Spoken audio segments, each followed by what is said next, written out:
Assalamualaikum warahmatullahi wabarakatuh. Perkenalkan, nama saya Anissa Fitria Jasmine Putri. Di sini saya akan memberikan sedikit penjelasan mengenai sinergitas pembentukan produk hukum daerah dan juga transparansi pembentukan produk hukum daerah. Mari kita simak materi selanjutnya. Let's go! Arah kebijakan otonomi daerah. Yang pertama itu adalah percepatan kesejahteraan rakyat dengan memperhatikan prinsip demokrasi, pemerataan, keadilan, dan kekasan suatu daerah dalam sistem negara kesatuan Republik Indonesia. Yang kedua ada efisiensi dan juga efektivitas penyelenggaraan Pemda dalam kesatuan sistem penyelenggaraan pemerintahan negara. Lalu ada urusan pemerintahan. Nah, urusan pemerintahan ini dibagi menjadi dua, yaitu urusan pemerintahan dan juga otonomi daerah. Urusan pemerintahan adalah kekuasaan pemerintahan yang menjadi kewenangan presiden yang pelaksanaannya dilakukan oleh Kementerian Negara dan penyelenggaraan pemerintahan daerah untuk melindungi, melayani, memperdayakan, dan juga mensejahterakan masyarakat. Otonomi daerah adalah hak, wewenang, dan juga kewajiban daerah otonom untuk mengatur dan juga mengurusi urusan pemerintahan dan kepentingan masyarakat setempat dalam sistem negara kesatuan Republik Indonesia. Urusan pemerintahan terdiri atas urusan pemerintahan absolut yang sepenuhnya menjadi kewenangan pemerintah pusat. Lalu urusan pemerintahan konkurer merupakan urusan pemerintahan yang dibagi antara pemerintah pusat dan daerah, provinsi, dan juga daerah kabupaten atau kota. Lalu urusan pemerintahan umum yang merupakan urusan pemerintahan yang menjadi kewenangan presiden sebagai kepala pemerintahan. Kebijakan daerah. Daerah berhak menetapkan kebijakan daerah untuk menyelenggarakan urusan pemerintahan yang menjadi kewenangan daerah. Daerah dalam menetapkan kebijakan daerah wajib berpedoman pada moral, standar, prosedur, dan kriteria yang telah ditetapkan oleh pemerintah pusat. Bentuk kebijakan daerah itu ada peraturan daerah, yang kedua peraturan kepala daerah, dan juga kebijakan lainnya. Pembinaan dan pengawasan kebijakan daerah. Pembinaan dan pengawasan oleh pemerintah pusat terhadap penyelenggaraan urusan pemerintahan oleh daerah, provinsi dilaksanakan oleh menteri atau kepala lembaga pemerintahan non-kementerian. Jenis-jenis pembinaan umum: 1. Pembinaan urusan pemerintahan. 2.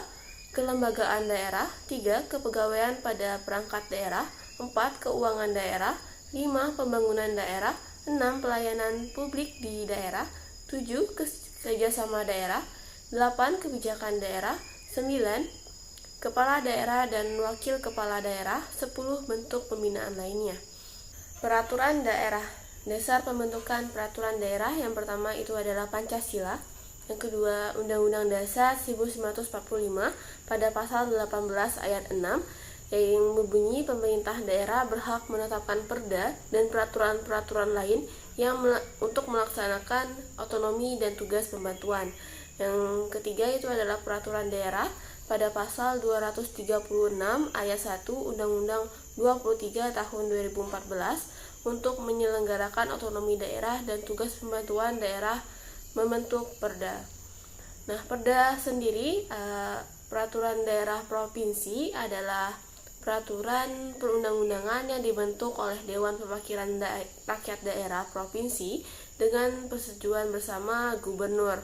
Lalu ada peraturan daerah kabupaten atau kota yang merupakan suatu peraturan perundang-undangan yang dibentuk oleh Dewan Perwakilan Rakyat Daerah, kabupaten atau kota dengan persetujuan bersama bupati ataupun wali kota. Perkada dibentuk untuk melaksanakan perda atau kuasa peraturan perundang-undangan lainnya. Perkada diundang-undangkan dalam berita daerah, pengundangan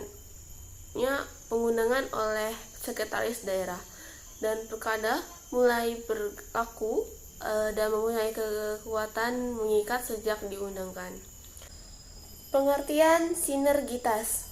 Sinergitas adalah kerjasama unsur atau bagian atau fungsi atau instansi atau lembaga yang menghasilkan suatu tujuan yang lebih baik dan lebih besar daripada dikerjakan.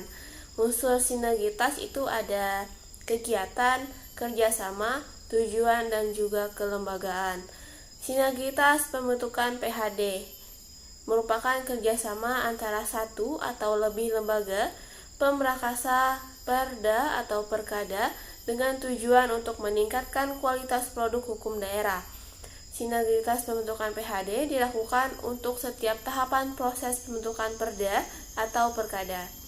Tahapan pembentukan perkada, yang pertama itu adalah perancangan, yang kedua penyusunan, yang ketiga pembahasan, yang keempat penetapan, yang kelima pengundangan. Tahapan krusial dalam sinergitas PHD, yang pertama perancangan, yang kedua penyusunan, yang ketiga pembahasan, dan yang keempat fasilitas. Pembatalan peraturan gubernur. Gubernur akan menyampaikan ke Menteri Dalam Negeri Pergub paling lambat 7 hari setelah ditetapkan. Menteri melalui Direktur Jenderal Otonomi Daerah melakukan pembatalan peraturan gubernur. Pembatalan peraturan gubernur dilakukan oleh tim yang ditetapkan oleh keputusan menteri.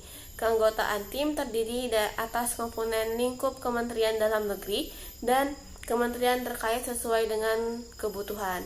Tugas dari tim pekaji atau tim pembatal peraturan gubernur mempunyai tugas untuk melakukan kajian terhadap peraturan gubernur yang dituangkan dalam berita acara. Kajian ini paling lama 30 hari sejak diterima oleh tim. Hasil dari kajian tersebut, jika sesuai, diterbitkan surat Menteri Dalam Negeri yang menjelaskan bahwa Pergub telah sesuai. Jika tidak sesuai, maka Pergub akan dibatalkan dengan keputusan Menteri Dalam Negeri. Aspek muatan materi yang dikaji, yang pertama itu hasil fasilitas, yang kedua peraturan yang lebih tinggi, yang ketiga kepentingan umum, yang keempat kesusilaan. Usul pembatalan dapat dilakukan oleh setiap orang atau kelompok orang, yang kedua pemerintah daerah, yang ketiga badan hukum, yang keempat instansi lainnya, dan yang kelima temuan dari tim. Sanksi akibat pembatalan ini yaitu adalah sanksi administrasi dan juga sanksi penundaan evaluasi ranperda. Transparansi pembentukan produk hukum daerah. Landasan filosofis keterbukaan informasi publik. Hak memperoleh informasi merupakan hak asasi manusia dan akan dijamin oleh konstitusi. Mengoptimalkan pengawasan publik terhadap terwujudnya penyelenggaraan negara yang transparan dan tata pemerintahan yang baik, mendukung penyelenggaraan negara yang demokratis berdasarkan transparansi, partisipasi, dan juga akuntabilitas.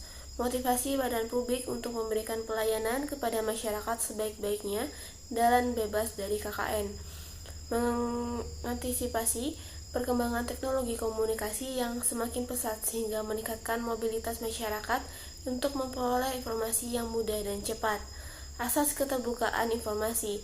Setiap informasi publik bersifat terbuka dan dapat diakses oleh setiap pengguna informasi publik.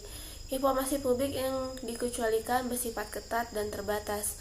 Setiap informasi publik harus diperoleh oleh setiap pemohon informasi publik dengan cepat dan tepat waktu, biaya ringan, dan secara sederhana.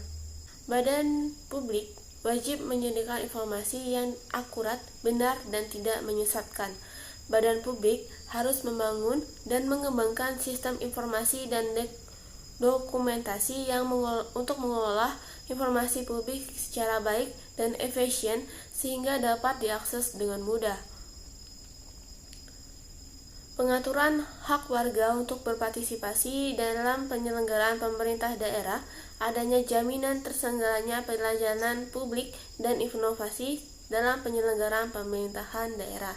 Tujuan dengan keterbukaan informasi itu adalah menjamin hak warga negara untuk mengetahui rencana pembuatan kebijakan publik, program kebijakan publik, dan proses pengambilan kebijakan publik, serta alasan pengambilan suatu keputusan publik, mendorong partisipasi masyarakat dalam proses pengambilan kebijakan.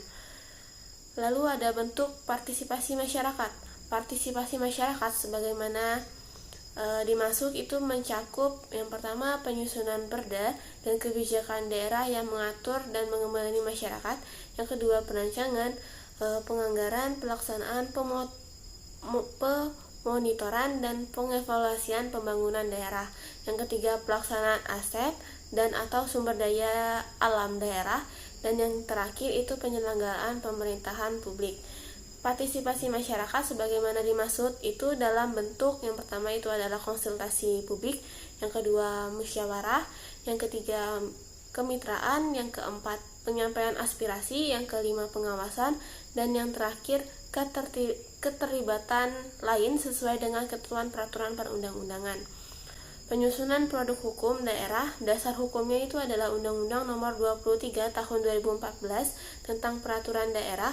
Yang kedua itu Undang-Undang Nomor 12 Tahun 2011 tentang pembentukan peraturan perundang-undangan. Yang ketiga, Peraturan Presiden Nomor 87 Tahun 2014 tentang pelaksanaan Undang-Undang Nomor 12 Tahun 2011 tentang pembentukan peraturan perundang-undangan. Yang keempat itu adalah Permendagri Nomor 80 Tahun 2015 tentang pembentukan produk hukum. Produk hukum daerah adalah produk hukum berbentuk peraturan meliputi perda dan atau nama lain perkada, peraturan bersama kepala daerah, peraturan DPRD, dan bentuk keputusan lain meliputi keputusan kepala daerah, keputusan DPRD, keputusan pimpinan DPRD, dan keputusan Badan Kehormatan DPRD. Landasan pembuatan peraturan perundang-undangan yaitu adalah adanya unsur filosofis, unsur sosiologis, dan juga unsur yuridis. Tertib substansi dalam pembuatan perda. Muatan materi tidak boleh bertentangan dengan peraturan perundang-undangan yang lebih tinggi. Materi muatan juga tidak boleh bertentangan dengan kepentingan umum, serta materi muatan menyelesaikan masalah atau menjawab kebutuhan. Baiklah, selesai sudah penyampaian materi mengenai sinergitas pembentukan produk hukum daerah dan juga transparansi pembentukan produk hukum daerah. Terima kasih karena telah menonton video ini hingga akhir. Dan sampai jumpa pada video selanjutnya. Thank you.